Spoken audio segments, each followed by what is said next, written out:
All right, good morning. It's Monday. We are now switching back to Europe. So we are still in the Middle Ages, in the medieval era, but we've kind of taken a little tour around the world. We visited Japan, we visited Africa, so what was going on at the same time in the medieval world, around the world, and now we're coming back to Europe to see what life was like in medieval towns. To see like what everyday people would have experienced instead of just the famous people that you focused on in your hard-boiled history or the famous people that they typically write about in textbooks. We're going to see what life is like for if we were living there.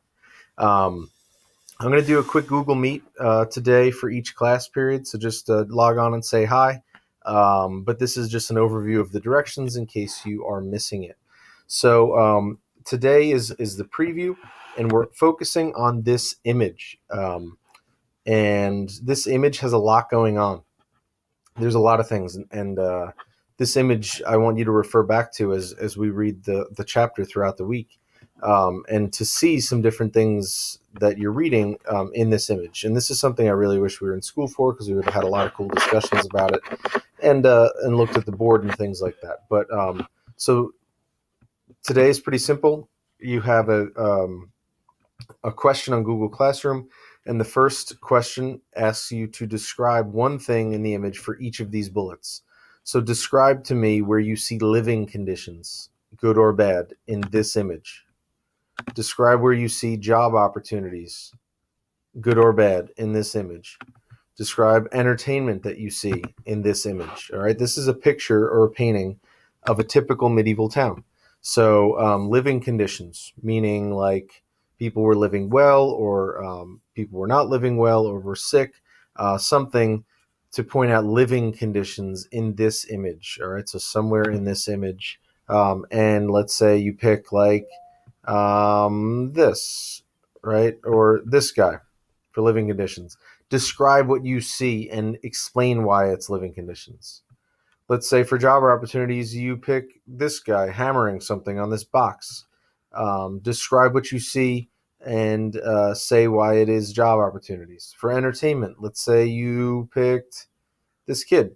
Describe what you see and why it has to do with entertainment. Okay, so one thing for each bullet for living conditions, job opportunities, and entertainment. Then read section 4.2 and answer these two questions. What contributed to the growth of towns in medieval Europe? And what rights did a charter give townspeople? And I'm going to go ahead and read the intro section and 4.2 with you right now, so and to help you explain any of that. All right. In the last chapter, you learned about the Roman Catholic Church and how it influenced life in medieval times. We haven't really learned about that, but we started to learn about the Catholic Church. In this chapter, you'll find out what daily life was like for people living in towns in the Middle Ages, from about 1000 to 1450 CE. So at the end of the Middle Ages. At the start of the Middle Ages, most people lived in the countryside, either on feudal manors or in religious communities. But by the 12th century, towns were growing up around castles and monasteries and along trade routes. These bustling towns became centers of trade and industry, just like it did in West Africa. Almost all medieval towns were surrounded by thick stone walls for protection. Visitors entered through gates in the walls. Inside the walls, homes and businesses lined unpaved streets. Since few people could read, signs were colorful pictures hung over the doorways of shops and businesses. Open squares in front of public buildings such as churches served as gathering places. Most streets were very narrow. Often the second stories of the houses were built projecting out over the first story, so very little daylight filtered down into the streets. Squares and streets were crowded with people, horses, and carts, as well as cats, dogs, geese, and chickens. There was no garbage collection, so residents threw their garbage into nearby canals and ditches, or simply out the window. As you can imagine, most medieval towns were filled with unpleasant smells. In this chapter, you will first learn about the growth of medieval towns, then you'll look at several aspects of daily life in these towns. You'll explore guilds, trade, commerce, homes and households, disease and medical treatment, crime and punishment, and leisure and entertainment. All right, on to the section with the questions, and here we have a map of trade routes. So you can see it's very similar and even connected to North Africa, which is then connected to West Africa. The growth of medieval towns. In the ancient world, town life was well established, particularly in Greece and Rome. Ancient towns were busy trading centers, but after the fall of the Roman Empire in the West, trade with the East suffered, and town life declined. In the early Middle Ages, most people in Western Europe lived in scattered communities in the countryside. By the High Middle Ages, towns were growing again. One reason for their growth was improvements in agriculture. Farmers were clearing forests and adopting better farming methods. As a result, they had a surplus of crops to sell in town markets. Another reason was the revival of trade. Seaport towns like Venice and Genoa in Italy served as trading centers of the East. Within Europe, goods often traveled by river, and many towns grew up on these waterways. Many of the merchants who sold their wares in towns became permanent residents. So did people practicing various trades. Some towns grew wealthier because local people specialized in making specific types of goods. For example, towns in Flanders, present-day Belgium, and the Netherlands were known for their fine woolen cloth. The Italian city of Venice was known for making glass. Other towns built their wealth on banking industry that grew up to help people trade more easily. So all of this has to do with trade. So the growth of medieval towns is a result of everything in these paragraphs, aka trade, and this image.